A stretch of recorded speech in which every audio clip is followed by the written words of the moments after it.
Talk fast, it's lunchtime. I think I can do that. This is supposed to be a rapid review of the most interesting stuff that happened in the last year in research, which is never all that interesting. I love these rapid review kind of talks, but obviously science is always complicated. I could talk for 15 minutes about one paper and not do it justice. So the plan today is just to give you the headline news of a few papers, try to inject one or two bits of nuance, and then I'll give you my own personal bottom line. But the idea is just to give you a taste. And if there's anything here that catches your interest or that is new to you, there's a full write-up, links, references, everything you could possibly need on first10em.com. So I think the biggest practice change this year might be steroids for community-acquired pneumonia. The big trial was the Cape Cod trial, big multi-center placebo-controlled RCT steroids versus placebo, 6% absolute reduction in mortality. It does not get any better than that in any trial ever. Seems pretty good. Nuance, exactly 1 year before this, there was an identical study, the ESCAPE trial, that was negative. So that's a little bit confusing. And one of those biases in medicine is everybody talks about the positive trial, nobody's talking about the negative trial. Lucky for us, the point estimate in the ESCAPE trial was also a 2% benefit in terms of mortality. It just wasn't statistically significant. So I think the trials are telling us the same thing. There probably is a mortality benefit, and it's probably somewhere in between those two trials. One other bit of important nuance is both of these trials excluded influenza. And the existing data is really bad, but the existing data says steroids kill in influenza, and so you want to be really cautious there. So bottom line, I do think this is practice changing. But be really careful about indication creep. This is critically ill patients. This is ICU patients. We know that steroids have all sorts of adverse events. And so if we start extrapolating and doing this to ward patients, we could get ourselves into a lot of trouble.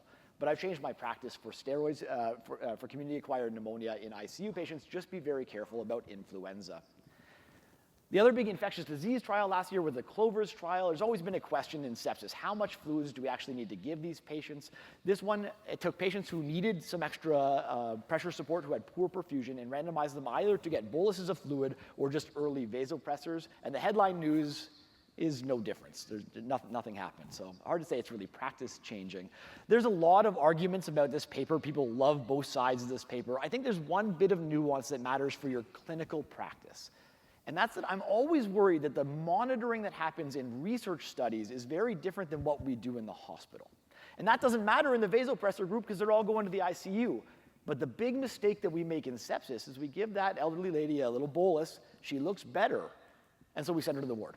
But we know the fluids are transient, and so 3 hours later when the blood pressure crashes, nobody's looking at her. So if I am concerned about a sepsis patient, I lean towards vasopressors, not because I think they're any better than fluids, but because it guarantees that patient the ICU bed that I think that they really need. What I think this paper really tells you is that clinical judgment matters a lot in sepsis, because there's not a clear answer here, and this is one of those papers that it might be worth reading to get some of those subtleties. We love arguing about airway. The big trial last year was the device trial, video versus direct laryngoscopy. And the headline news was that video was dramatically better for their primary outcome, which was first pass success. It was 85% versus 71%, like a big gap. And so that's great if you love video. Nuance, first pass success is a surrogate outcome. It's associated with things like hypoxia, peri-intubation arrest, but it isn't those things. Your patient doesn't care if they get intubated on the second attempt if their stats were 100% the entire time. And this trial, with more than 1,000 patients, was big enough they didn't need to use a surrogate outcome. They could have used real outcomes. And what were the real outcomes? Identical. Hypoxia, esophageal intubations, peri-intubation arrests were identical. So I think this trial actually proves it doesn't matter, that DL and VL for clinical outcomes are identical, and yet my own personal bottom line is you don't need science. VL is obviously better. Like, if you're teaching, you have to use video because you need to know what your students are doing. So that is clear. But even when I'm intubating, I want the people in the room to know what's going on. It helps the RT to see what's going on. It helps the other doc to know that I'm screwing up so they can start getting that LMA ready for me. So video, I don't think you need science. It's clearly better. Maybe the biggest practice changer is the delayed sequence intubation. Now, this has been around for a while, and I'm sure everybody has heard of DSI, things that came from Weingart. But in case you haven't, this is essentially procedural sedation for the procedure of pre-oxygenation. So it's for those really agitated patients who are tearing off their oxygen mask. You give them small amounts of ketamine until they're calm, then you pre-oxygenate, and you only push your paralytic at the moment that everything is perfect and the sats are 100%.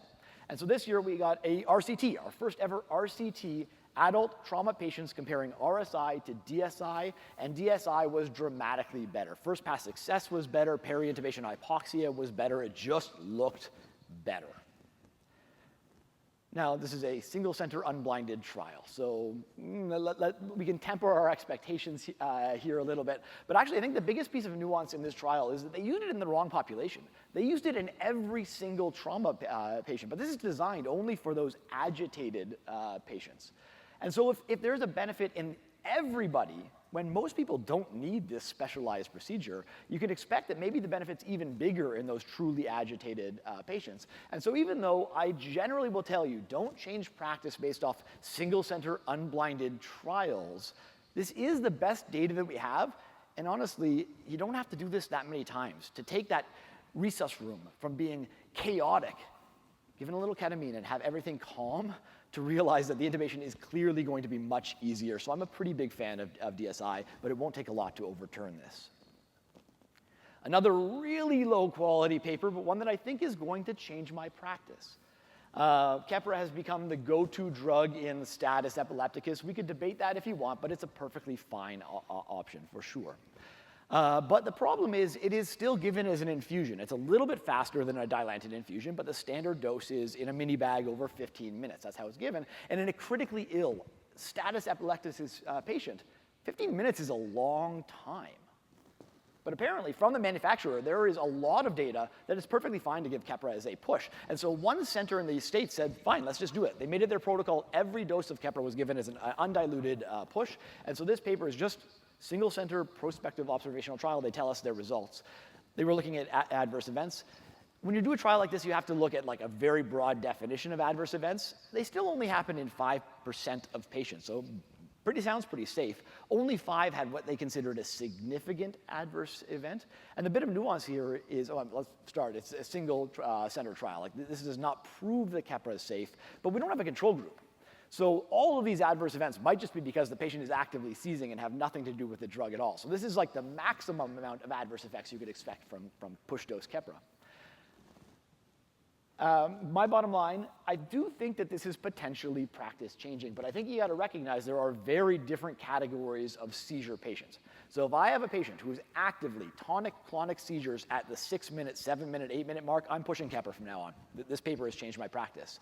But the simple seizure, definitely not. And even those patients who are technically status, but like, they had 25 minutes where they didn't quite get back to baseline and now they had a second seizure, I'm still going to do the standard Keppra over 15 minutes. I don't think that there's the same urgency there. Another low-quality study. I think people in medicine, in emergency medicine in particular, have been underdosing nitroglycerin for a pretty long time. I think that's changed a bit, but when I was in residency, I was taught that you start a nitro drip at 10 mics a minute, and like high dose was 50. Like that was really, really high dose. And we've had some observational studies that tell us that maybe we should be going a little bit higher than that, but this is the first real RCT. And what they did was in patients with hypertensive pulmonary edema, so SCAPE, sympathetic crashing acute pulmonary edema, they randomized them to high or low dose. High dose nitroglycerin was a 600 to 1,000 microgram IV bolus. Sounds pretty high to some people, right? 1,000 microgram bolus, followed by your drip starting at 100 mics a minute. And they compared that to what they considered standard of care, which was 20 to 40 mic infusion with no bolus. And the outcomes were dramatically better in the high dose group. Symptom resolution by 6 hours was like 65% versus 12%. Intubation was 19% versus 4%, like huge, huge differences. Unblinded, single center trial. It will not take a lot to overrule this, but it is the best data that we have, and it's very consistent with a bunch of observational data that tells us that high doses of nitroglycerin are safe and probably effective.